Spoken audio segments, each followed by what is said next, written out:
Chers amis, bonjour. Aujourd'hui, je vais me poser la question de comment faire baisser les prix et lutter contre l'inflation. Eh bien, c'est simple.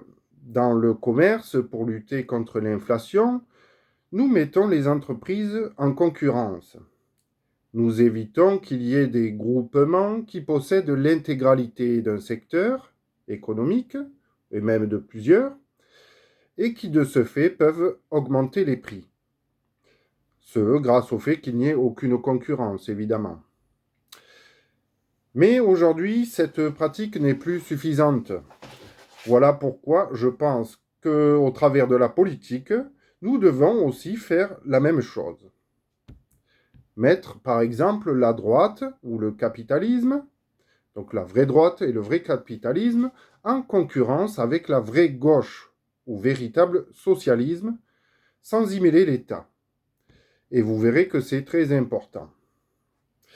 Il faudrait même mettre toutes les politiques, tous les politiciens, en concurrence les uns avec les autres. Car je ne vois pas pourquoi cela devrait se limiter aux travailleurs, plutôt que de créer un hémicycle, une cinquième république, un parlement qui centralise, canalise les pires intérêts possessifs et rigidifiants de la droite et de la gauche confondus, qui ne formeront plus qu'un trust d'intérêts personnels allant à l'encontre des nécessaires souplesses, réalisme et équilibre qu'une réelle concurrence politico-économique pourrait nous apporter. Aujourd'hui, la droite et la gauche entremêlées forment le capital socialisme de connivence et donc une nouvelle oligarchie corrompue. Voilà pourquoi nous, Français, peuple aspirant à la liberté, nous tirons de plus en plus la langue. Nous, qui sommes pressés entre les privilèges légiférés de la droite et de la gauche, résidant au plus haut niveau du pouvoir et de l'État, et s'entendant à merveille. D'ailleurs, je vous expose ici un texte que j'ai personnellement écrit, et qui est représentatif de cette mauvaise situation. Ce texte se nomme L'accordéoniste. Je commence. La France est à l'exemple d'un accordéon sur lequel deux mains droite et gauche politiques, toutes puissantes, s'accordent pour garder le ton de leur convenance musicale sur l'ensemble des Français.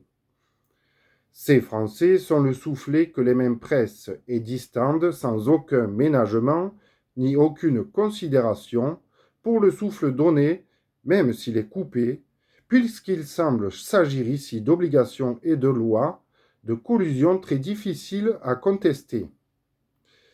Personnellement, je ne mange pas de ce pain-là. Fin de texte. Voilà, donc si vous voulez revivre, si vous voulez que la France renaisse, si vous voulez que les prix baissent et que l'inflation cesse, il va vraiment falloir mettre les politiques économiques et sociales en concurrence. Qui dit politique en concurrence, dit entreprise en concurrence, divers modes de vie en concurrence, qui nous permettront d'atteindre un équilibre, un réalisme qu'aujourd'hui nous n'avons plus.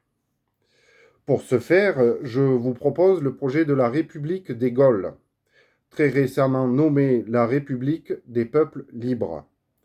Projet dont vous trouverez le lien en description et commentaires épinglés ou en tapant République des Gaules sur le moteur de recherche Google. Pour finir, vive la nouvelle République, vive la France libre des multiples possibles et des diverses fiertés libérées. Et sur ce, je vous souhaite une bonne année et aussi une très bonne journée. Au revoir.